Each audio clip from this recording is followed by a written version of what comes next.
Welcome back to Physics of Flight 3. I'm Danny, and in this last episode, we're talking about scrambling.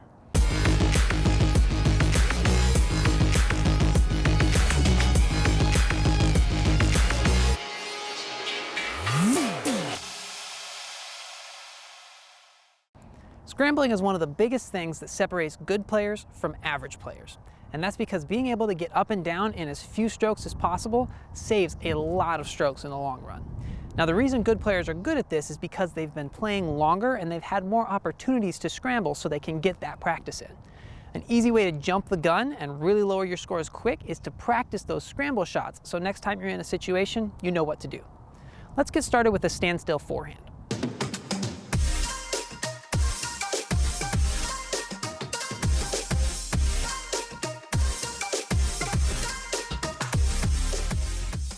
So a standstill forehand is one of the most versatile shots to be able to throw because it hardly uses the lower body at all. A good shot for this is when your footing is off, you have to straddle out, or you're on bad footing or uneven ground, and you don't want to have to really lean into your weight shift, and you just want to be able to pop your wrist and send the disc flying. Now, this is not going to be a very far shot because it doesn't have that lower body really generating that weight shift, but it is really useful and really good to have. So here's a situation where I like to use a standstill forehand. This is hole 9 at Jones West. This is off to the right side. This is if you were going for the big hyzer or you grip locked a backhand into those trees on the right side. Now from here, there's a lot of trees around you, so it's kind of funky to try and get a run up. So it's a good idea just to settle for the standstill here.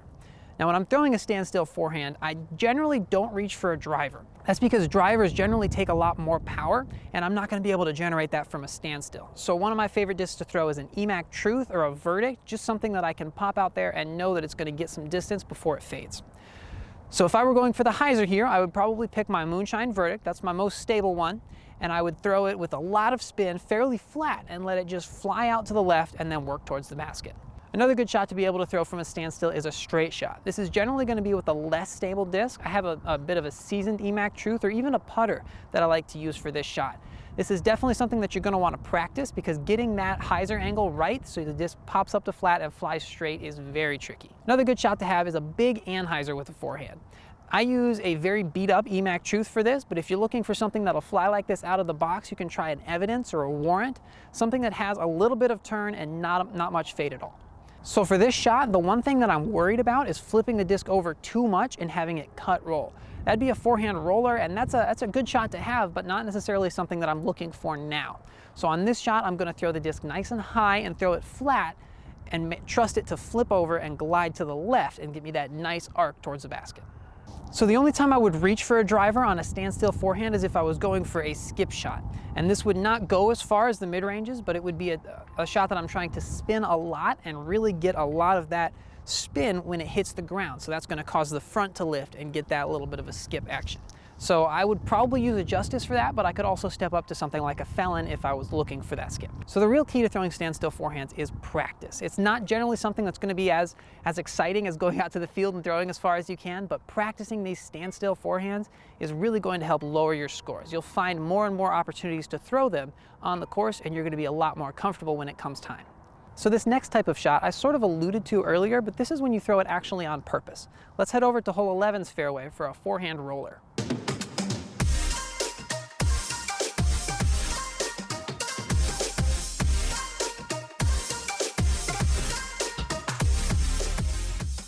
So this is hole 11 out at Jones West. This is a fairly short par 4. It's only around 500 feet, I think.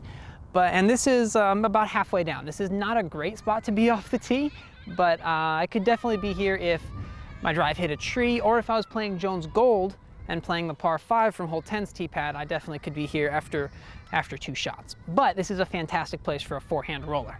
So the first thing I look for when deciding to throw a forehand roller is a low ceiling. If there are branches in the air that could knock down my disc if I try and throw an air shot, I'm definitely going to lean towards that roller, and that's what this spot has for sure. So the next thing I look for is the ground. If the ground is very uneven or like rocky, or it has a bunch of sticks in the way, I'm probably not going to want to lean towards that roller because those are more likely to get in the way and mess up a roller versus an air shot. but it seems to be a little uneven, but not too bad here. So I'm gonna go ahead and try and throw the forehand roller. So in throwing a forehand roller, the first mistake that I see a lot of people make is they try and put the disc down too early. You don't wanna spike the disc into the ground right in front of you, because all that momentum that you're putting onto the disc is going to get absorbed by the ground. So if you're trying to throw the disc forward, you definitely want to put a lot more forward momentum on it, and rather than aiming sort of where you want the disc to end up, imagine the spot on the ground where you want the disc to hit and the angle that you want the disc to be on. The second mistake that I see a lot of people make is disc selection. Most people, when they throw a forehand roller, is they just grab their most overstable fairway driver and chunk it at the ground, which works most of the time, but it's good to be a little bit more versatile so you can throw those different shots when the need arises. So for starters, if I was in this place, my overstable fairway driver is a Lucid X Felon. So because this is an overstable disc, it's not going to be as likely to flip over towards the end. It's going to generally hold fairly straight and then finish to the right. Now it's a pretty tricky spot to get up and down from, but I'm just going to try and get up somewhere inside the circle and see if I can make that putt. So for here, I've got my Lucid X Felon. I'm looking to set it down just to the left of this main tree here and let it hold nice and straight. But I do have a headwind, so it is going to make things a little bit trickier. But let's see how this goes.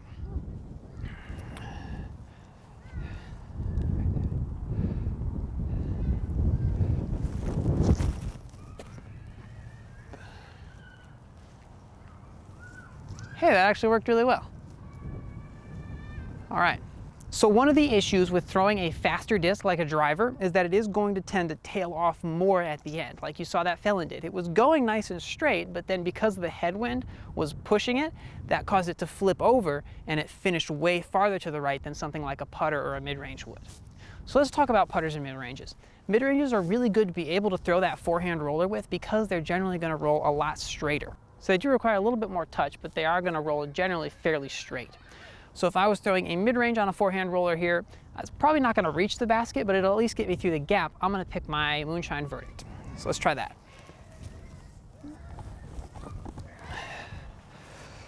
Moonshine Verdict here. I'm going to try and put this one down about the same spot, but because it is a slower disc and there is a headwind, I'm going to try and give it a little bit more of an angle and see how that goes.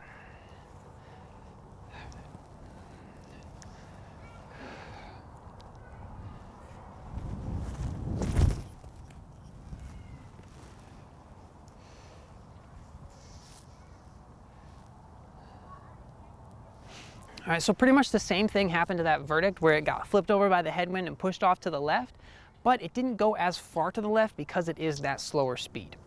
So something that's sneaky about forehand rollers is they can actually go fairly far if you throw them right. If you pick a little bit of a less stable disc and you put a little bit more of an angle on it, it's gonna roll to the right and then flip up and finish to the left, just like a mirror image of a backhand roller would. If I'm throwing a maximum distance forehand roller, I'm probably gonna pick one of my straighter to slightly understable distance drivers. I'm not gonna pick my backhand roller disc because I'm gonna be able to start the forehand roller on more of an angle, and I don't need that understability to cause it to flip it over too much. So I'm gonna pick a seasoned Biofusion Defender. Let's go with this one right here. This one's my baby, all right. I'm gonna start this one out of my hand just on a little bit of anhyzer, and it's gonna get to the ground and fly that nice, I guess roll that nice curve, that nice S curve to the right, and then finishing around to the left. And this one's probably, I guess hopefully gonna go past the basket. We'll see how this goes.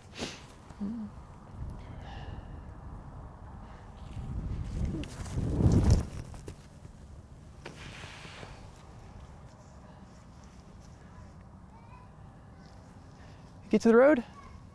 Yeah. And the last type of shot that it's good to be able to throw with a forehand roller is a putter roller. Because putters have such a wide rim, they're not going to deviate very much left to right as they roll. It's going to be a very straight shot. It's not going to be quite as far as a mid-range or a distance driver or a fairway driver, but the putter is going to be very straight. It's a very good shot to have. So let's try it here with my Lucid Warden.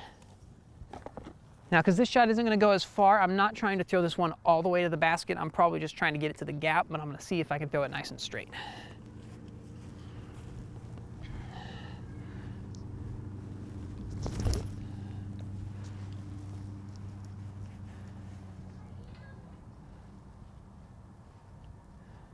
There we go. That's about it for forehand rollers. I would definitely recommend practicing those just like I'm doing here. Find a tricky spot on your local course and get up and down with as many different types of forehand rollers, with as many different discs as you can, so you're comfortable and you're familiar with that shot. Now, another good shot to have is a patent pending shot. I have our 2018 world champion Paige Bjerkaas here to tell us a little bit about those.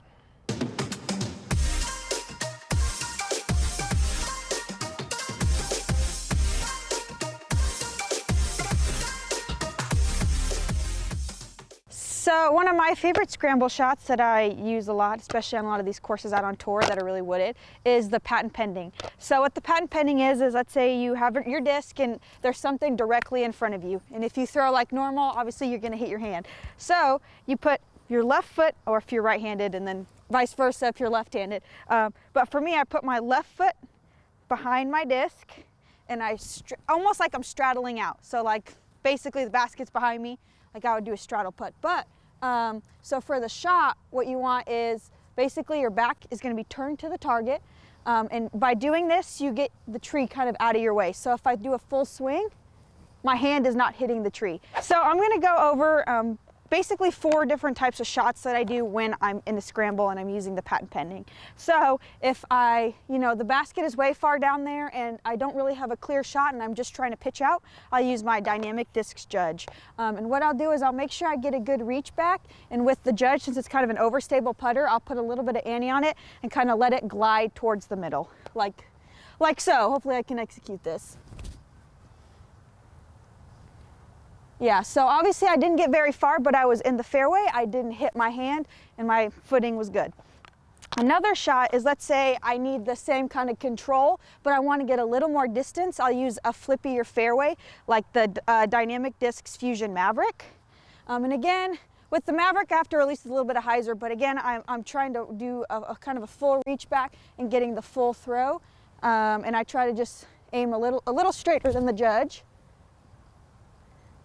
And that gets a good amount of glide. Again, it stayed in the middle, but it was a flippy disc, so I was able to put kind of enough power on it to get it to go, but it stayed pretty straight. Let's say I need to get further than that. I think most situations I won't really use a max distance driver, just because I am trying to stay on the fairway. But if I want to get a little more distance, I'll use kind of a flippy distance driver, like the Dynamic Disc Trespass. I have a Fusion one, and I'll throw it similar to the Maverick. I might do a little more height on it to kind of get a full distance shot out of it. But again, I'm reaching back. Whoa, that turned a little bit, but that gets me a little bit more distance. And then if I want to throw something far and a little more stability to where I don't have to worry about turning it over like I did that shot, I'll step up to like a high-speed driver, like what I would use is the Biofusion Enforcer, and I could throw it the same. It's a little low. One thing you have to remember when patent pending is that you're not following through on your right foot, because at that point, that's a foot fault. Your disc is there and you're pivoting right here. So you want to make sure that your left foot stays planted. And you do get a good rotation, but don't get off this left leg. So yeah, that's how I do patent pendings. I threw 4 different shots, but I think most of the time I'm using a putter just to get out. So yeah.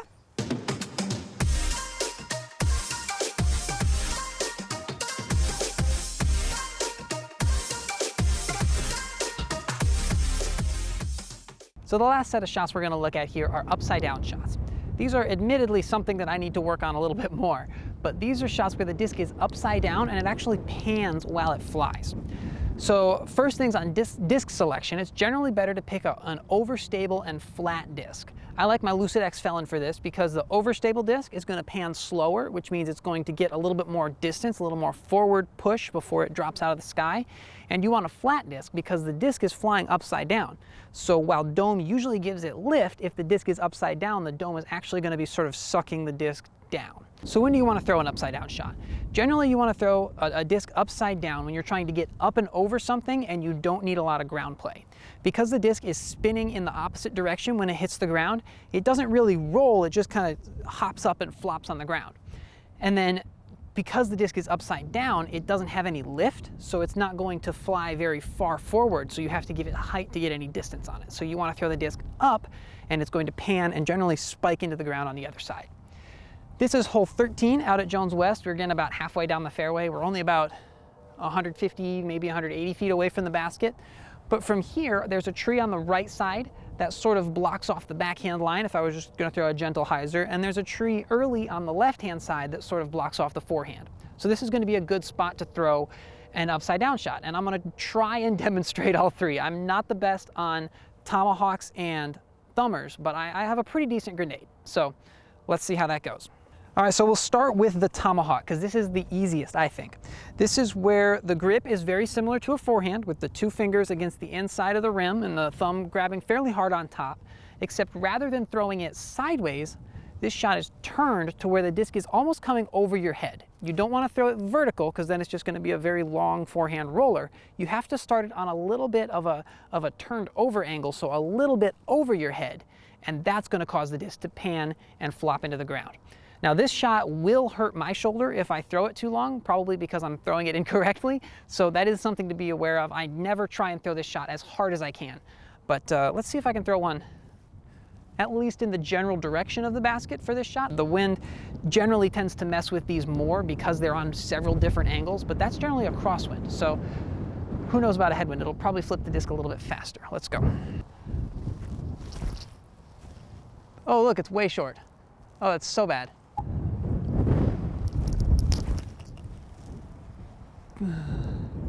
Hey,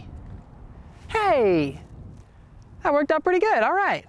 The other type of overhand shot that uses an overhead throwing motion is a thumber, and that's where the disc is, it's similar to a tomahawk, but the disc is just flipped around the other way.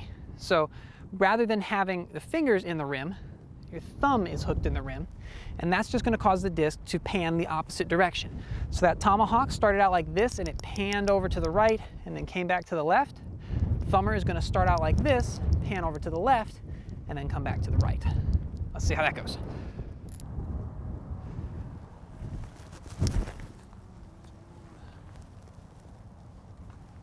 Okay. Okay, not bad. It's a little bit right of the basket, but that's not too bad. If you're looking for more information on tomahawks and thumbers, I would highly recommend Field Work by Eric Oakley. That is a video series we did a few months ago, and I will link it in the description if you're looking for somebody who's a little bit more educated on tomahawks and thumbers to talk about it. Now, a shot that I am fairly educated about is the grenade. The grenade is an upside down flying shot, but it's thrown just like a backhand. So where a backhand shot, you have a reach back and a pull through, the grenade is the same way, except the disc is flipped upside down. Now, some people will grab the grenade with their thumb along the inside rim, just grabbing it like a power grip, except it's upside down. Some people will grab the disc with their thumb in the rim, and then they'll lock it in with their pointer finger, and that will give them a little bit more of a flat release. It'll be easier to get the disc a little bit higher. But then I grab the disc, I misinterpreted that the first time I heard it, and I grab the disc with my pointer finger on the inside rim, and I use my thumb to lock it in. I don't think this is quite as powerful because it's not as much pop on the release, but it works well for me, and I'm a little bit more consistent with it. So to throw the grenade, like I said, is very similar to a backhand, except I'm trying to throw the disc straight up. I'm not worried about throwing the disc forward at all, because the disc is naturally going to carry forward because of its shape and because the lift that when I throw it up is carrying it forward. Again, this shot is not going to go very far, but it is going to go very high, and then it's going to spike into the ground without a bunch of lateral motion. Let's see how this one goes.